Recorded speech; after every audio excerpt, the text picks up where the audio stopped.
que acontece hoje é, você recebe alguns funcionários novos. Quando você recebe alguns funcionários novos, você não tem, às vezes, tempo de treiná-los.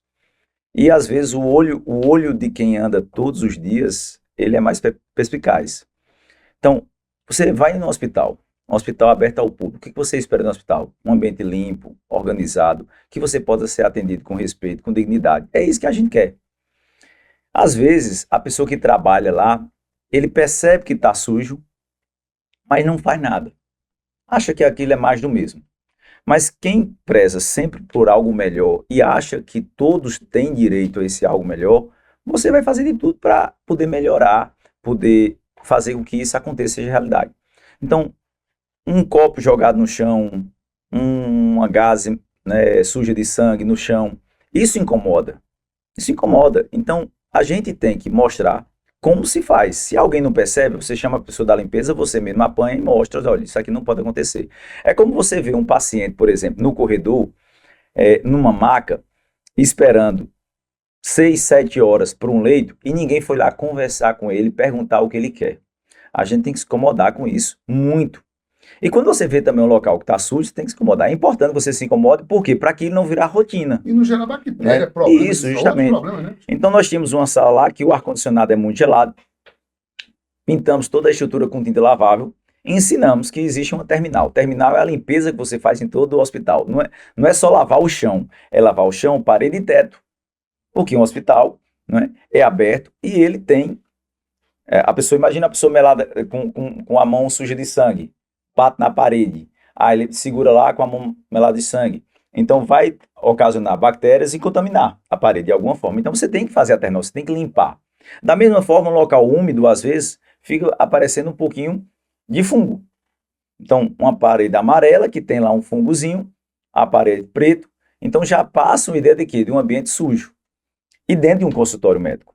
Então, eu sempre tinha ensinado as pessoas que era para limpar a parede. Nesse momento da que sua colega estava lá, eu acho que tinha um novato, que eu chamei ele e disse, olha, é inadmissível, você já lavou aqui, já passou o pano, mas olha aqui, é inadmissível isso na parede. Aí eu peguei o pano e disse, olha, é só limpar, passa o álcool, limpa, passa na porta, onde você pega a maçaneta, onde você empurra, tira o escuro da mão, da sujeira da mão, não custa nada fazer isso. Poxa, se fosse no privado não fariam? Por que não faz isso no público?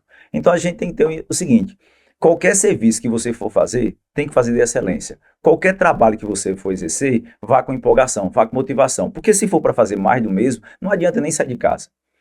A melhor coisa do mundo é servir. A melhor coisa do mundo é fazer o que você gosta. E para fazer o que você gosta de maneira não emocionada, de maneira não entusiasmada, não tem sentido. Você vai realmente trabalhar. O bom de você unir o trabalho ao que você gosta é que você não trabalha, você se diverte. Ah, perante aos olhos dos outros, você está ficando estressado. Tá. Você está cobrando, tá? Mas no seu íntimo, você está ensinando como se deve fazer. E com um exemplo, né? Isso. Assim, aquilo que você falou agora mais cedo, que o exemplo arrasta, né? Outro detalhe que eu queria que você falasse para o pessoal que está acompanhando aqui é a questão da diferença no acréscimo de número de atendimentos que o hospital teve quando você chegou e agora quando você deixa o hospital. Como é que está essa relação? Essa é uma pergunta maravilhosa, João. A gente tinha, Henrique, uma média de atendimentos mensal no Complexo Hospitalar de Mangabeira de 4 mil atendimentos mensal. Né? De tal maneira que a gente começou a dividir e setorizar quais eram o maior número de atendimentos. Então, a ortopedia sempre foi o carro-chefe.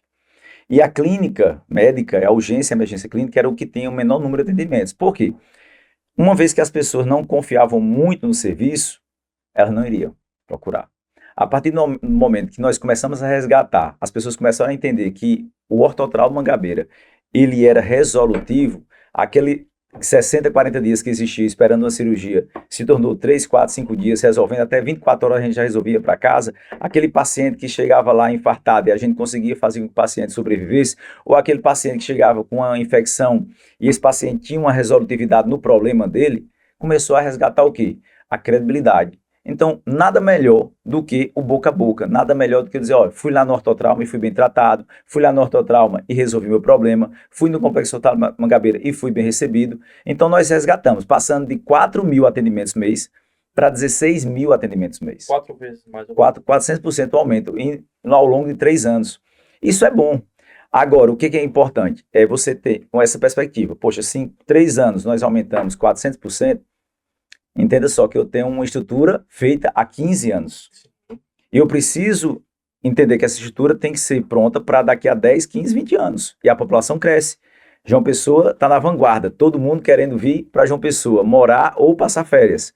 Então a população de João Pessoa flutuando está aumentando demais. De tal maneira que a gente precisa ter um suporte, né, logístico para essa população que chega, para o turista que chega.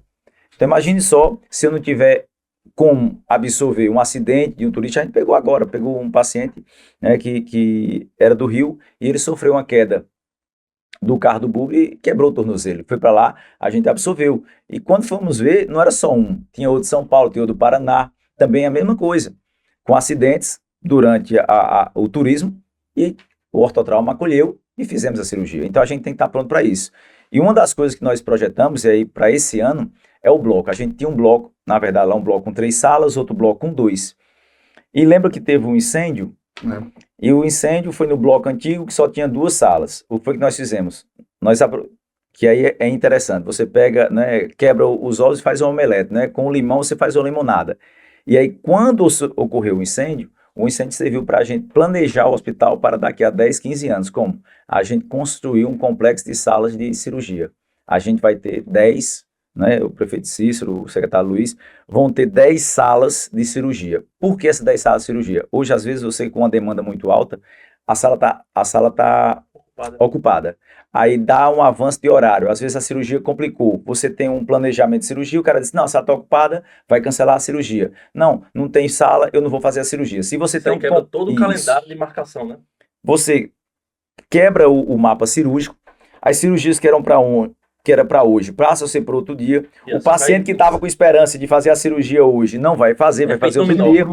E aí começa as brigas, começam as reclamações, e isso não é bom para o hospital. O hospital bom é aquele resolutivo que pensa na vida do paciente, que pensa de forma holística, em todos os pontos que podem ser sanados. Então a gente fazendo esse complexo de bloco, que vai ser agora, acho que mais tardar março, abril, ele está sendo inaugurado, a gente vai ter previsibilidade, ou seja, eu tenho 10 salas, eu organizo as 10 cirurgias, tenho 10 salas lá, tenho mais 3 salas no bloco da urgência e tenho mais 3 salas no bloco do Arnaldo Tavares. Fora a sala de endoscopia, ou seja, o ortotrauma vai ter 17 salas cirúrgicas. Então isso vai fazer a diferença na vida do pessoense do paraibano. Interessante, né? E assim, então, a sua experiência no trauma, como é que você define nessa virada? Necessária porque eu acho que sem o ortotrauma no Mangabeira, eu não aprenderia a entender de forma holística, desde do início da ponta, que é a atenção básica, até a atenção secundária e terciária. Como o hospital deve funcionar, como as pessoas devem trabalhar.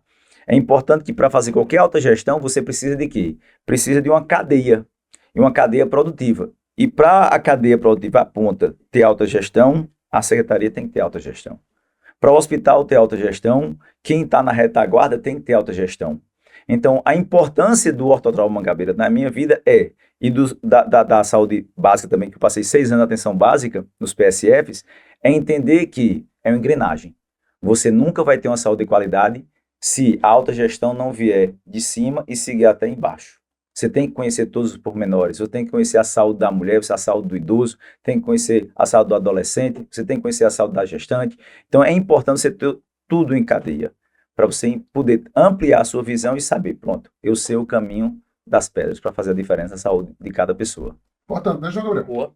E bom esse tipo de prestação de contas, né? Porque é bom para o gestor, né? O cara que trabalha com o poder público, trabalha diretamente com um hospital daquele de referência, de emergência.